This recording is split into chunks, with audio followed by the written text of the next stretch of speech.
पंजाबी भाषा में एक गाना है, तेरे यार नु दबण नु फिर दे पर दबदा किथे है। ये गाना आजकल स्टिक बैठ रहा है हरियाणा के मंत्री अनिल विज पर, जिन्हें हरियाणा में गब्बर के नाम से भी जाना जाता है। लगातार 7 बार के विधायक रहे अनिल विज किसी परिचय के मोहताज नहीं है, और उन पर यह गाना क्यों स्टिक बैठता है वो मैं आज आपको इस वीडियो में बताऊंगा। उससे वीडियो शुरू करने से पहले नमस्कार, मेरा नाम अंकित है और हरियाणवी लाइफ आप देख रहे हैं। अगर आपने अभी तक चैनल को सब्सक्राइब नहीं किया तो सब्सक्राइब जरूर कर लें, क्योंकि चैनल को देखते हैं आप सभी है, लेकिन सब्सक्राइब जो है 5% लोगों ने ही कर रखा है, तो सब्सक्राइब जरूर कर लें। फिलहाल हरियाणा की राजनीति में अगर बात करें तो 3 बड़े नाम है। मुख्यमंत्री नायब सैनी, प्रदेश अध्यक्ष मोहन लाल बड़ोली और हरियाणा के पूर्व मुख्यमंत्री और वर्तमान में केंद्र में मंत्री मनोहर लाल खट्टर। और कहने वाले तो यहां तक कहते हैं कि हरियाणा को फिलहाल तिगड़ी चला रही है। तिगड़ी यानी मनोहर लाल खट्टर, नायब सैनी और मोहन लाल बड़ोली। लेकिन दूसरा नाम आता है अनिल विज का, गब्बर साहब का। गब्बर साहब फिलहाल तीनों से नाखुश हैं। उसकी एक वजह है। वजह है गब्बर साहब जो है मनोहर लाल के वक्त में मुख्यमंत्री बनना चाहते थे, लेकिन वो बन नहीं पाए। और देखा गया कि दोनों ही टर्म में उनकी मुख्यमंत्री जी से कोई खास बनी नहीं। हालांकि वो बात अलग है कि उनके पास उस वक्त पूरी पावर होती थी। लगभग कह सकते हैं कि आप डिप्टी सीएम का वो कद रखते थे। गब्बर की छवि एक दमदार नेता के रूप में है। वो किसी भी महकमे पे रेड कर देते हैं, अधिकारियों को टर्मिनेट कर देते हैं, सस्पेंड कर देते हैं, और यहां तक कि सार्वजनिक मंचों पर वो बड़े से बड़े अधिकारी को फटकार लगा देते हैं। जनता दरबार से उन्हें एक विशेष पहचान मिली थी, जहां वो जनता की सुनते थे, कोई भी आदमी उन तक पहुंच सकता था। एक ऐसे वीआईपी कल्चर में जहां नेता और खास करके बड़े मंत्रियों से मिलना कोई आम बात नहीं होती, बड़ी सिफारिश की जरूरत होती है, वहां पर अनिल विज से कोई भी मिल सकता था। लेकिन मनोहर लाल तक तो बात ठीक थी।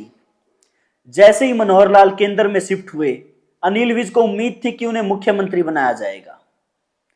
लेकिन मनोहर लाल ने अपने ही चहीते नायब सैनी को यहां पर फिट कर दिया, और नायब सैनी ने अपने चहीते पंडित मोहन लाल बड़ोली को जो है प्रदेश अध्यक्ष बना दिया, और इसमें मनोहर लाल का भी साथ था। ऐसे में अनिल विज को इग्नोर करना शुरू कर दिया गया, और तीनों ने मिलकर अधिकारियों को कह सकते एक विशेष पावर दे दी, क्योंकि बार बार अनिल विज जी ने आरोप लगाए हैं कि केंद्र के किसी बड़े नेता के कहने पर अधिकारी उनकी मान नहीं रहे, चाहे उन्होंने नाम बेशक ना लिया हो। लेकिन राजनीति के जानकर कहते हैं कि वो बड़ा नेता कोई और नहीं, मनोहर लाल खट्टर ही है। ऐसे में अनिल विज का गुस्सा जो है आना लाजमी था, और अनिल विज बेकाबू हो गए और अपनी ही सरकार के खिलाफ बोलने लगे। उन्होंने सरकार पर अलग अलग तरीके से कई आरोप लगाए। उन्होंने निशाने पर तिगड़ी को लिया। मनोहर लाल जी का नाम लिए बिना इनडायरेक्ट उन्होंने कई बार टारगेट किया। नायब सैनी जो फिलहाल मुख्यमंत्री है, उनके बारे में तो उन्होंने यह भी कह दिया कि मुख्यमंत्री साहब तो आजकल उड़न खटोले से नीचे ही नहीं उतरते, जमीन पर उनके पांव ही नहीं लगते। और प्रदेश अध्यक्ष को तो उन्होंने इस्तीफा मांग लिया, वो भी 1 बार नहीं 2 बार। लेकिन जैसे ही प्रदेश अध्यक्ष जी केस से बरी हुए, फ्री हुए, उन्होंने जो है टारगेट रख दिया गब्बर को रोकने का, और कारण बताओ नोटिस जारी कर दिया। जिसके बाद लोगों ने चर्चा शुरू होगी लोगों में कि बीजेपी जो है अपनी जिस बात के लिए मशहूर है वो बात पे फिर आ गई है। वो किसी नेता को ज्यादा बोलने नहीं देती, और अब गब्बर को भी जो है चुप करा दिया जाएगा। लेकिन ऐसा नहीं हुआ। अनिल विज ने फिर मीडिया के सामने एक दमदार बयान दिया कि मैं बाहर था, मैं घर गया, ठंडे पानी में नहाया, ठंड के मौसम में ठंडे पानी में नहाए गब्बर साहब, और मैंने जवाब लिख दिया है। और गब्बर की तेवरों को आप यहां देख सकते हैं कि चिट्ठी तो आजकल वो जेब में लिए घूम रहे हैं। यानी कि अनिल विज साफ कर चुके हैं। उन्होंने पहले भी कहा है कि पार्टी जो है उनसे मंत्री पद छीन सकती है, लेकिन उनकी विधायकी और सीनियरिटी नहीं छीन सकती।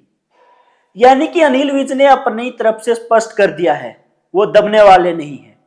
इसीलिए मैंने शुरुआत में कहा था, एक गाने का मैंने उदाहरण दिया था कि तेरे यार नु दबण नु फिर दे पर दबदा किथे है। ऐसे में हरियाणा में भी अगर बात करें, फिलहाल दो गुट बनते हुए नजर आ रहे हैं समर्थकों के। एक जो है तिगड़ी के साथ है और अनिल विज को गलत ठहरा रहा है कि पार्टी के खिलाफ नहीं बोलना चाहिए। दूसरा गुट जो है गब्बर साहब का फैन है, उनके स्टिक फैसले, अचानक रेडो से जो लोग प्रभावित है वो गब्बर साहब को सपोर्ट कर रहे हैं, खुल के सपोर्ट कर रहे हैं और कह रहे हैं कि एक सीनियर विधायक का एक सीनियर मंत्री को यू इग्नोर करना पार्टी की गलती है, पार्टी को ऐसा नहीं करना चाहिए।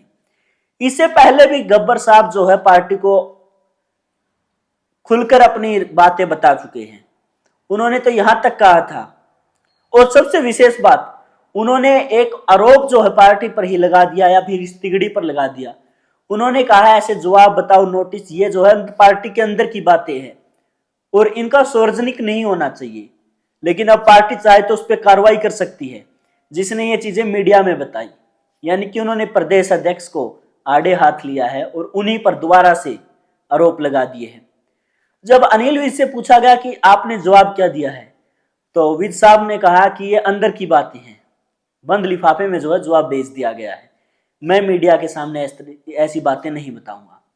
ऐसे में आपको क्या लगता है कि क्या गब्बर साहब की छुट्टी होने वाली है, या फिर दबाव में आके गब्बर साहब जो है अपना इस्तीफा मंत्री पद से दे देंगे, या पार्टी स्टिक फैसला लेते हुए गब्बर साहब को मंत्री पद से हटा देंगे, या फिर आला कमान की दखल से दोनों खेमों में आपसी भाईचारा, आपसी सहमति बन जाएगी। आपको इसके बारे में क्या लगता है, खुल के कमेंट करें, अपनी राय जो है कमेंट बॉक्स में जरूर रखें।